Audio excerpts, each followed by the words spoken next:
followed by Nanette Mill. Thank you, Presiding Officer. Can I begin by congratulating Mark MacDonald on securing this opportunity to highlight World Autism Awareness Week. And I say that not simply because it's protocol to do so, but because over the past few weeks it's really come home to me just how far as a society and in terms of providing appropriate support services we have to go until we can really say that we are responding as we ought to the needs of autistic children and adults. Progress has been made, but a string of recent constituent cases and attending a constituency event last week have very much brought home to me just how far we have to go before we can claim to have created that genuinely autism-friendly environment. Angus Council is coming to the end of a process aimed at ensuring the provision for adults and children with autism within the education service links into the National Autism Strategy and, just as importantly, meets the needs of those requiring support, be they carers or the cared for. The delay in delivering this was caused by the Council feeling that a consultation and mapping exercise carried out on behalf of the Scottish Government in 2013 had not been as wide-reaching as would have been required to ensure what was to be delivered fitted with what was needed on the ground.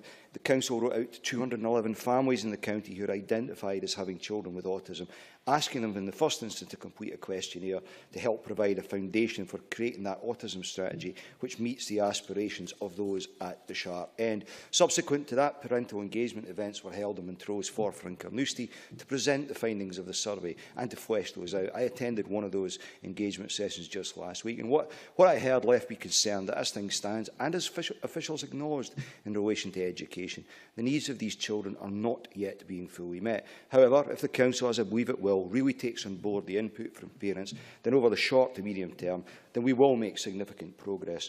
The whole consultation process has identified 8 key areas for improvement, and whilst this process was peculiar to Angus, the themes will, I am sure, be common to other parts of the country. These were the need to improve knowledge and understanding of autism, reaching out to the wider community to ensure they are more clued up on the subject, improving the process of diagnosis and appropriate support immediately post-diagnosis, support for those with autism and their families to access recreational facilities delivered locally, improved information sharing between agencies, getting services talking to each other, planning for transitions right through into adult life with a particular need highlighted in terms of post-school support, improved learning opportunities and, as Mark MacDonald touched upon, purposeful occupational opportunities for adults, and finally, supporting adults to live as independently as they can within mainstream tenancies. Within a few months, a strategy covering the complete educational journey from entering nursery through to adulthood will be presented to the Community Planning Partnership for approval, and moves are already afoot to secure parental involvement in overseeing delivery and future policy development. The challenge, of course, is how to meet all reasonable needs when those needs and the expectations and views of parents and guardians can be quite varied. And even if we succeed in creating genuinely autism-friendly education establishments, then how do we ensure other agencies with whom people with autism come into contact, with such as the police, health and social services, are properly equipped to respond to their needs? Well, the answer surely lies in the purpose of this week, raising awareness. How many of us, if we are honest, understand what is needed to create more autism-friendly environments?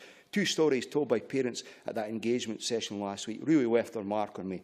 One mum revealed that her son could not join in the swimming sessions at his school simply because the PE teacher kept order by blowing a whistle, which they couldn't cope with. Imagine being excluded from joining classmates in an enjoyable pursuit for the sake of a whistle.